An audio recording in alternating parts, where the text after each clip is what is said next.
जो इंसान इस मूवमेंट से जुड़ता है उसे इसका एक, अब जैसे संन्यास जो हो गया, I think it is complete dedication, complete, totally, कि आपने अपने आप को समर्पित कर दिया है इस भाव के लिए. अगर मैं इस चीज से जुड़ता हूँ, इस वे ऑफ लाइफ से, because I would not like to call it a religion, it is a way of life, it is a way of being rather. क्या क्या बदलाव आएंगे मेरे जीवन में? मतलब मैं क्या खाऊंगा, मेरी दिनचर्या क्या होगी, और मैं कैसे कपड़े पहनूंगा, मेरी सुबह की शुरुआत कैसी होगी, मेरे दिन का अंत कैसा होगा, मैं पूरे दिन भर में क्या पढ़ूंगा, क्या ग्रहण करूंगा, क्या सेवा दूंगा, और क्या बदलाव आएंगे. और इंसान जो इस चीज़ से जुड़ता है, आप जाएंगे, राइट, आप उनसे बात करेंगे, आप उन्हें समझाएंगे. तो ये आप एक पूरा चक्र समझा सकते हैं मुझे? जैसे अगर मान लीजिए कि जैसे मैं हूँ, अगर मुझे इस्कॉन का हिस्सा बनना है, तो मेरे जीवन में क्या क्या बदलाव आ जाएंगे फिलहाल जो मैं कर रहा हूँ, उसके अलावा? सो सर्कमस्टेंशियली कुछ फैनेटिक अंडरस्टैंडिंग के कारण ऐसा हो गया कि लोग रिलीजन वर्ड को उतना पसंद नहीं करते हैं, लेकिन actually religion he way of life होता है. रिलीजन का मतलब क्या है? धर्मम तो साक्षात भगवत प्रणीतम. भगवान ने रूल्स एंड रेगुलेशंस दिए हैं अपना जीवन जीने के लिए, उन्हीं को रिलीजन कहा जाता है. टाइम प्लेस सर्कमस्टेंसेस के हिसाब से रूल्स डिफर करते रहते हैं. तो इसलिए रिलीजन तो बहुत ज़्यादा ज़रूरी है, लेकिन रिलीजन की साइंटिफिक अंडरस्टैंडिंग होना ज़रूरी है, नहीं तो ये फैनेटिसिज्म हो जाता है और ये झगड़ा क्रिएट करता है, जो कि हो रहा है क्योंकि रिलीजन के पीछे की फिलॉसफी हट गई. अदरवाइज रिलीजन तो बहुत ज़रूरी है. हमारे में और पशुओं के बीच में यही डिफरेंस है कि वो रिलीजन फॉलो नहीं कर सकते, हम कर सकते हैं. रिलीजन वो साइंटिफिक रूल्स एंड रेगुलेशंस हैं जिसको फॉलो करके हम लिबरेट हो जाते हैं, प्रकृति के नियमों से फ्री हो जाते हैं. तो इसको करने के लिए क्या करना होगा? संन्यास तो हर आदमी ले नहीं सकता, ऐसा हमको लगता है, लेकिन ऐसा सही नहीं है. सो इसलिए अर्जुन को भी संन्यास की एक्चुअल डेफिनेशन देने के लिए ही पूरी भगवद गीता सुनाई गई है. अर्जुन भी संन्यास लेना चाहता था कि कृष्ण अल्टीमेटली संन्यास ही लेना है ना, सबको क्यों लड़ाई करवा रहे हो मुझको, आप यहाँ क्यों फंसा रहे हो, मैं सीधा संन्यास ले लेता हूँ जाकर. तो कृष्ण ने बताया संन्यास की डेफिनेशन क्या होती है. अनाश्रित कर्म फलम कार्यम कर्म करोति यः स संन्यासी च योगी च न निरग्निर न चाक्रियः. जो व्यक्ति कर्म के फल के लिए काम नहीं करता है, he acts as a matter of duty, और कर्म का फल भगवान को अर्पित कर देता है. कृष्ण कहते हैं अर्जुन को वो रियल सन्यासी है और वही योगी है. Unattached to the result. क्यों? जैसे कैशियर अनअटैच्ड है उस कैश से, क्योंकि कैश बैंक को बिलोंग करता है.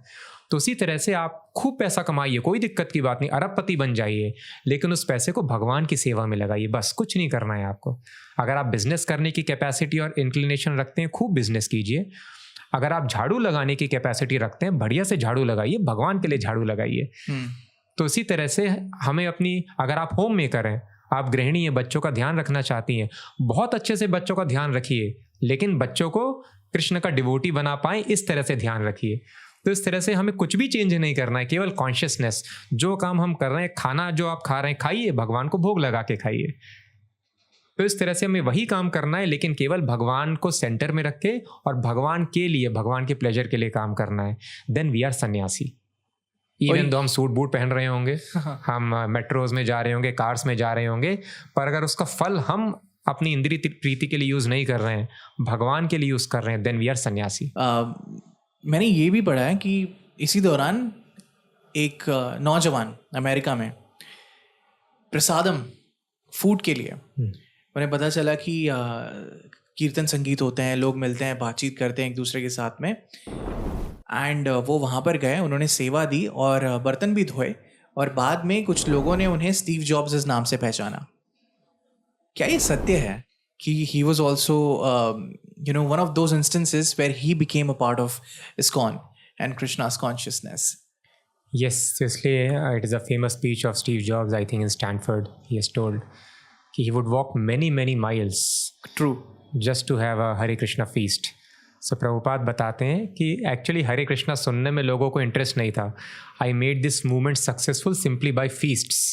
तो जो प्रभुपाद का मोस्ट फेमस प्रोग्राम था जिससे लोग आकर्षित होते थे मूवमेंट की तरफ, वो संडे को फीस्ट हुआ करता था, भोजन. और वेस्ट में तो लोग को ज़्यादा आइडिया नहीं खाने का, मीट ब्रेड और यही सब खाते हैं। Correct. तो जब प्रभुपाद ने उनको गुलाब जामुन, संदेश, समोसा, कचौड़ी, घी में बना हुआ हलवा ये सब खिलाया, वो खाते ही रह जाते थे और लोग 15, 20, 25 गुलाब जामुन खा जाते थे। वो कैलकाटा के थे ना?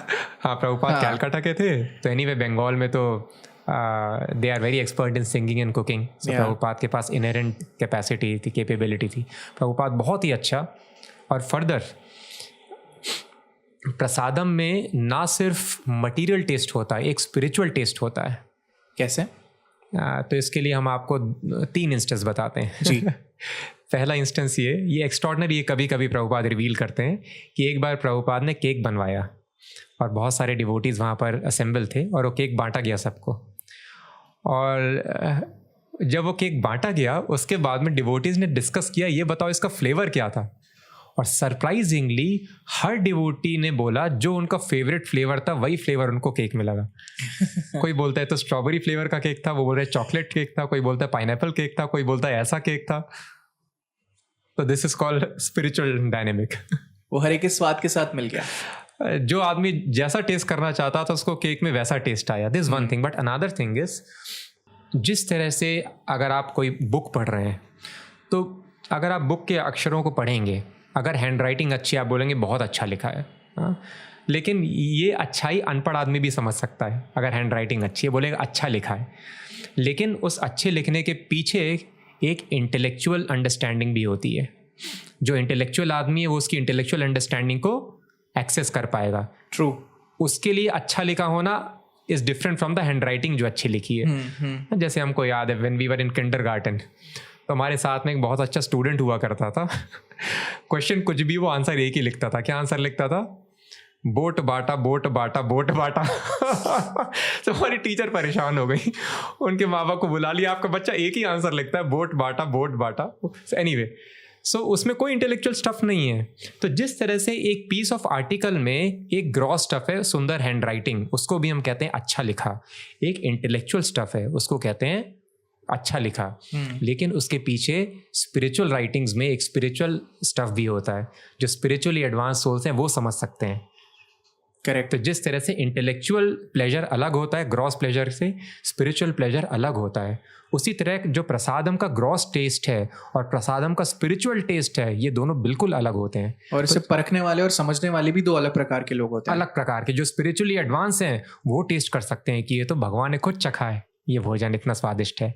लेकिन स्पेशल केसेस में जैसे प्रभुपाद प्रेजेंट थे तो लोगों को स्पिरिचुअल प्लेजर फील हो पाता था उस प्रसादम में, जो कि सेम पेस्ट्री आप बाहर जाकर खाएंगे, सेम समोसा बाहर जाकर खाएंगे, आपको प्लेजर नहीं आएगा।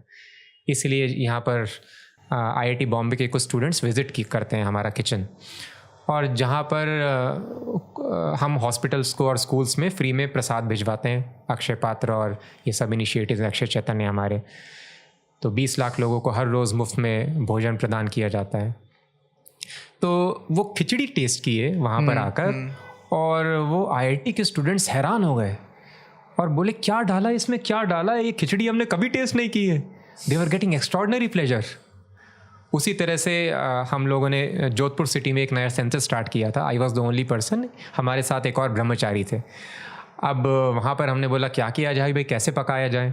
हमको कम नॉलेज था कुकिंग का, उनको हमसे थोड़ा ज़्यादा कुकिंग था। वो अपनी मदर को देख लिया करते थे पकाते हुए। तो दूसरे ब्रह्मचारी बोलते हैं प्रभु मैं ट्राई करता हूँ, और पहली बार वो पकाना ट्राई कर रहे हैं। लेकिन जब उन्होंने पकाया, ऊपर हमारे मकान मालिक रहते थे, उनको ऐसी सुगंध आई, वो दौड़ के नीचे आ गए, बोले क्या मसाला डाला है, क्या डाला है आपने इसमें। बोले भाई हमको कुकिंग भी नहीं आती है, आप देख लीजिए। बोले आप बता नहीं रहे हो, कुछ तो डाला है आपने special. So this is called spiritual flavour. तो वो जो डिवोटीज थे, जब वो प्रसाद चखते थे तो उनको स्पिरिचुअल प्लेजर मिलता था apart from the material taste, जो ना एक्स्ट्रॉर्डिनरी है केवल एक्सपीरियंस में, बल्कि आपको स्पिरिचुअल एनलाइटनमेंट एडवांसमेंट देता है। और मेरे हिसाब से किसी भी भूखे को खाना खिला देना, मेरे हिसाब से वो बहुत करीब का काम है, भगवान होने के बराबर का काम है किसी भूखे को खाना खिला देना। मतलब उस वक्त उसके मन से जो दुआ निकलेगी आपके लिए, वो बहुत, मेरे हिसाब से तो मैं यही मानता हूँ कि किसी को खाना खिलाना, किसी भूखे को खाना खिलाना, वो बहुत बड़ी बात है। और फिर उसी में फिर वो अपने आप को समझने लगता है, उसमें उस प्रोसेस में अपने आप को ढालने लगता है।